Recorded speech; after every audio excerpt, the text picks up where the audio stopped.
वह केवल तुम्हारी इच्छाओं की पूर्ति का प्रयास करता है।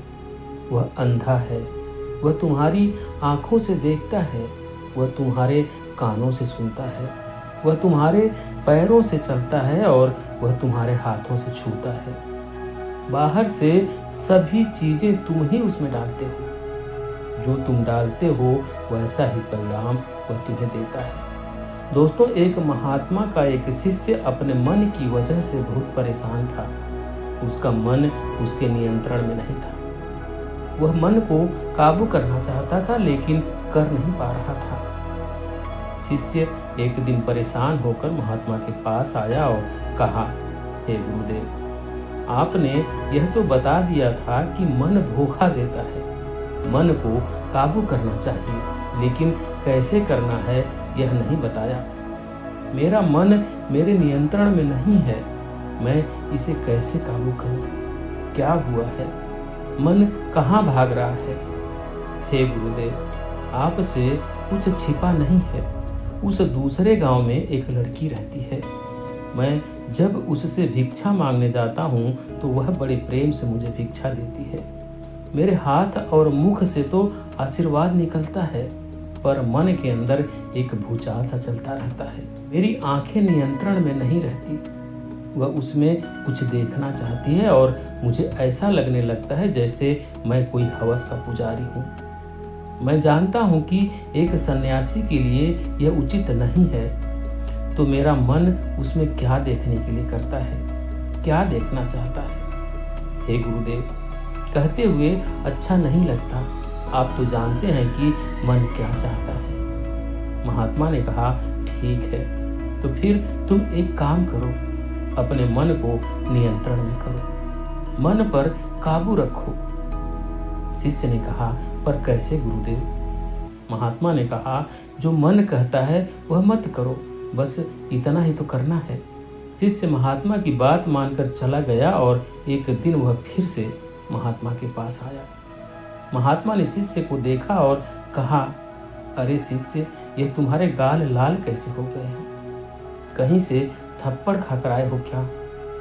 तभी शिष्य ने कहा, हे गुरुदेव, मन को बहुत नियंत्रण में किया, काबू किया, पर आज उस लड़की के सामने मुख से कुछ निकल गया और उसने मेरे गाल लाल कर दिए। महात्मा बोले, अरे तुम मेरी इज्जत डुबाओगे, गांव वाले भगा देंगे यहाँ से। तभी शिष्य ने कहा, मैंने पहले ही आपसे कहा था गुरुदेव, मुझे बता दे कि मैं अपना मन कैसे काबू करूं। मन पर काबू होता तो यह सब नहीं होता, लेकिन आप कुछ बताते ही नहीं हैं। महात्मा ने कहा, पहले मन को काबू करो, फिर तुम मन को काबू कर सकोगे। शिष्य ने कहा, पर यही तो मैं पूछ रहा हूँ गुरुदेव कि मन को काबू कैसे करें। महात्मा ने कहा, अरे यह भी मैं बताऊंगा तो तुम क्या करोगे? अच्छा ठीक है, चलो मेरे साथ। महात्मा उस शिष्य को एक जंगली घोड़े के पास ले गए और कहा, इस घोड़े का नाम मन है। पहले तो तुम इसे काबू करो और अगर तुमने इसे काबू कर लिया तो तुम अपने मन को भी काबू कर पाओगे, क्योंकि इस घोड़े में और तुम्हारे मन में कोई ज़्यादा अंतर नहीं है। शिष्य ने महात्मा की तरफ देखा और कहा, ऐसा है तो मैं अभी काबू कर लेता हूँ। वह घोड़े के पीछे की तरफ गया और उसकी पूंछ को सहलाने लगा। तभी घोड़े ने पीछे की 2 लात उसकी छाती पर मार दी और शिष्य नीचे गिर गया। महात्मा ने शिष्य को उठाया और कहा, मन के पीछे ही खड़े रहोगे तो यही होगा, सामने आओ तभी तो कुछ कर सकोगे। महात्मा शिष्य को आश्रम ले आए और उसकी मरहम पट्टी की। अगले दिन तक शिष्य स्वस्थ हो गया। वह उठा और महात्मा से कहा, हे गुरुदेव, मैं जा रहा हूँ मन को काबू करने। महात्मा ने कहा, जरा संभल कर, मन कोई खेल नहीं है। शिष्य उस घोड़े के पास पहुंचा और कहा, अरे मन, पिछली बार तो धोखे से तूने मुझे गिरा दिया था, पर अब की बार मैं तुझे काबू करके ही रहूंगा। शिष्य मन के सामने आया और उसकी आंखों में आंखें डालकर बोला, चल अब तेरी सवारी करता हूँ। शिष्य ने इतना बोला ही था कि मन को शिष्य का आंखों में आंखें डालना पसंद नहीं आया और उसने हिनहिनाते हुए अपने आगे की 2 टांगें उठाई और शिष्य की छाती पर दे मारी। शिष्य नीचे गिर गया और कराहते हुए महात्मा के पास पहुंचा और कहा, हे गुरुदेव, मरहम पट्टी कर दो। महात्मा ने अपने शिष्य की मरहम पट्टी की और कहा, मन के साथ जोर जबरदस्ती करोगे तो वह तुम्हें पटक ही देगा। उससे दोस्ती करो, उसे समझो कि उसे क्या चाहिए, वह कब क्या चाहता है, उसे ठीक प्रकार से समझने की कोशिश करो। अगले दिन फिर से शिष्य उठा और उसने महात्मा से कहा, हे गुरुदेव, आज तो मैं मन को काबू कर ही लूंगा, मुझे आशीर्वाद दीजिए। महात्मा ने कहा, रोज मन को ही काबू करेगा तो भिक्षा कौन मांगेगा। शिष्य ने कहा, आज आप मांग लीजिए गुरुदेव, मैं तो मन को काबू करने के बाद ही भिक्षा मांगने जाऊंगा।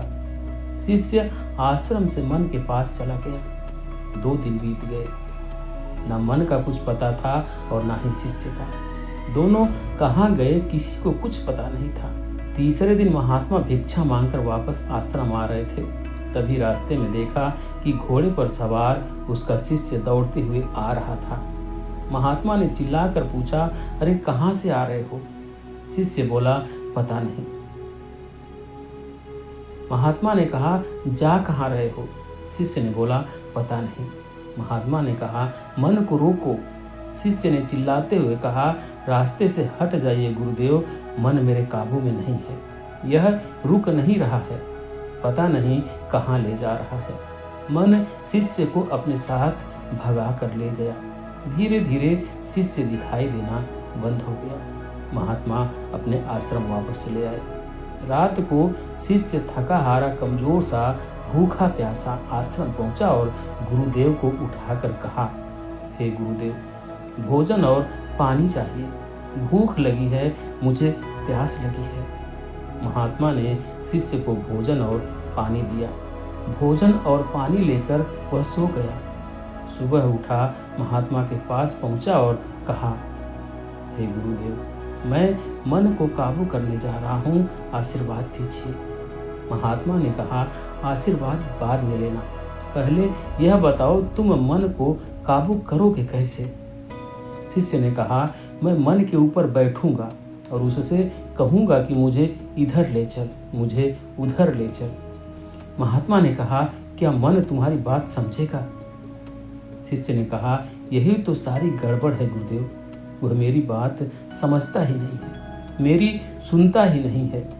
महात्मा ने कहा, शुरू में तुम्हें मन को लगाम लगानी होगी, वह तुम्हें लेकर दूसरी तरफ भागेगा, लेकिन तुम्हें उसे लगाम लगानी होगी, तब वह तुम्हारी इच्छा अनुसार दिशा बदलेगा और वह उस दिशा में जाएगा जिस दिशा में तुम उसे ले जाना चाहते हो।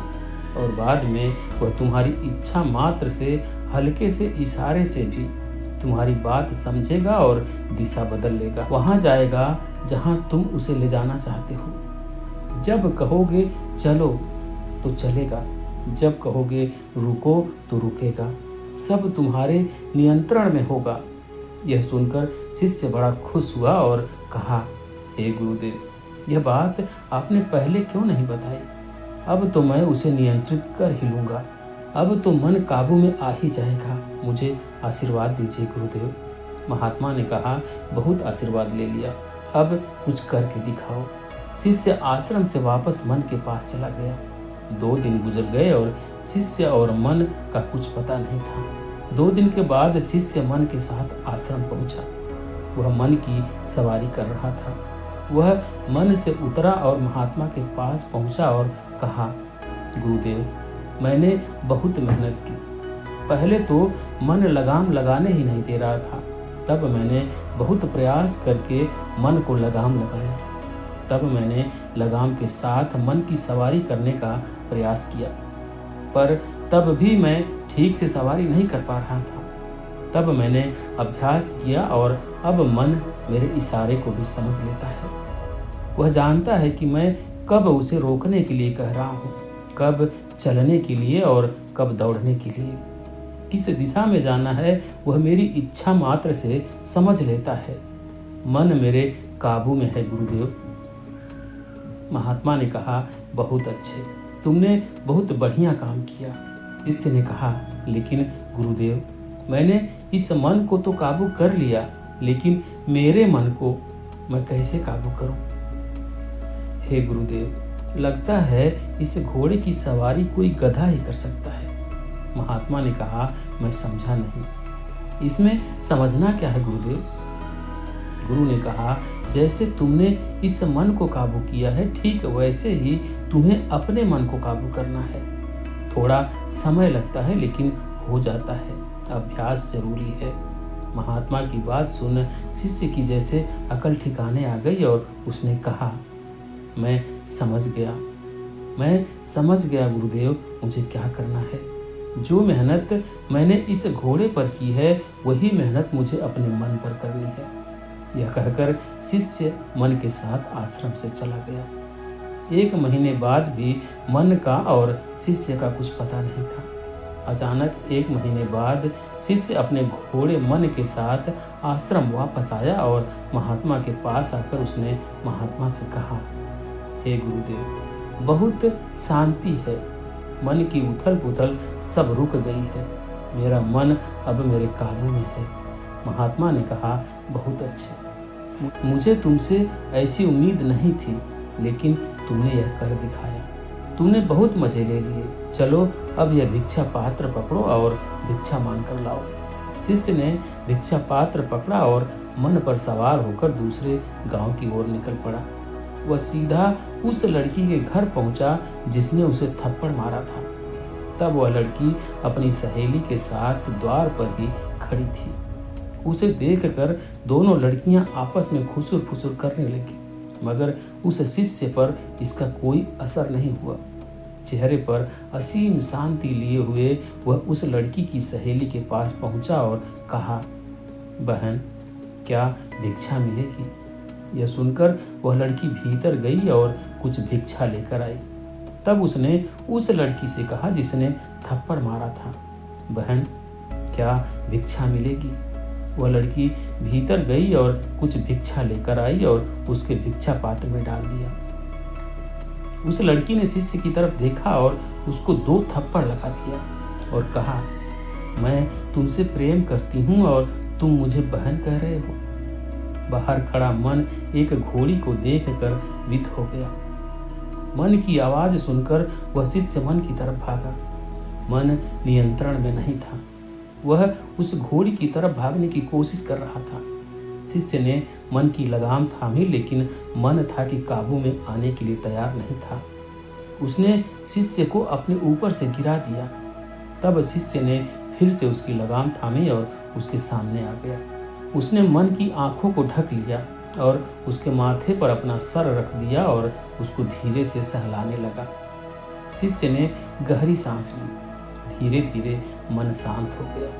वह शिष्य उस लड़की के पास गया और कहा, बहन, मैं सन्यासी हूँ, मेरे लिए यह उचित नहीं है। मेरा रास्ता कुछ और है। पहले मैं भटक गया था और अब मैं रास्ते पर हूँ। मैं आपसे क्षमा चाहता हूँ। यह कहकर वह वापस आश्रम आ गया और महात्मा के पास पहुँचा। महात्मा को सारी बात बताई और कहा, हे गुरुदेव, मेरा मन मेरे नियंत्रण में था, पर उस लड़की की बात सुनकर कुछ समय के लिए मेरा मन भटक गया था। वह मेरे नियंत्रण में नहीं आ रहा था। ऐसा क्यों हुआ गुरुदेव? महात्मा ने कहा, मन कुछ नहीं करता। मन केवल तुम्हारी इच्छाओं की पूर्ति के लिए प्रयास करता है। तुम्हारी जैसी इच्छा होती है वह वैसे ही पूर्ति के सपने दिखाता है, रास्ते खोलता है और इच्छाओं की पूर्ति के लिए प्रेरित करता है। तुम अच्छी बात सोचोगे तो वह उन अच्छी बातों को पूरा करने के लिए तुम्हें प्रेरित करेगा, तुम्हें सपने दिखाएगा, तुमसे वह काम कराएगा जिसके लिए तुम सोच रहे हो और इच्छाओं की पूर्ति करेगा। अगर तुम वही बुरी बातें सोच रहे हो तो इन बातों के लिए भी वह वैसा ही करेगा, उनकी पूर्ति के लिए पूर्ण प्रयास करेगा। जब तक कि वह पूरी ना हो जाए वह तुम्हें प्रेरित करता रहेगा। सारा दोष हम मन को देते हैं, पर मन की इसमें कोई गलती नहीं है। वह केवल तुम्हारी इच्छाओं की पूर्ति का प्रयास करता है। वह अंधा है, वह तुम्हारी आँखों से देखता है, वह तुम्हारे कानों से सुनता है, वह तुम्हारी जिह्वा से स्वाद लेता है, वह तुम्हारे पैरों से चलता है और वह तुम्हारे हाथों से छूता है। बाहर से सभी चीज़ें तुम ही उसमें डालते हो, जो तुम डालते हो वैसा ही परिणाम वह तुम्हें देता है। फिर तुम परेशान होते हो कि मन तुम्हारे नियंत्रण में नहीं है, काबू में नहीं है। मन खाली घड़े जैसा है, स्वच्छ पानी डालोगे तो स्वच्छ पानी ही मिलेगा, मैला पानी डालोगे तो मैला पानी ही मिलेगा। शिष्य ने कहा, हे गुरुदेव, आपका बहुत बहुत धन्यवाद। मैं समझ गया हूँ कि मन को काबू ही नहीं करना है, बल्कि अपने आप को भी काबू में रखना है। मन को वासना का चारा मिले तो वह बहक सकता है, इसलिए हमेशा ध्यान करके ध्यान रखना है, जागृत रहना है। तो ये थी आज की कहानी दोस्तों। आपको कैसी लगी कमेंट करके ज़रूर बताएं। वीडियो पसंद आए तो वीडियो को लाइक करें, चैनल पर नए हैं तो चैनल को सब्सक्राइब करें, बेल आइकन भी प्रेस कर लें ताकि आने वाली सभी वीडियो का नोटिफिकेशन सबसे पहले आपको मिले। वीडियो देखने के लिए बहुत बहुत धन्यवाद।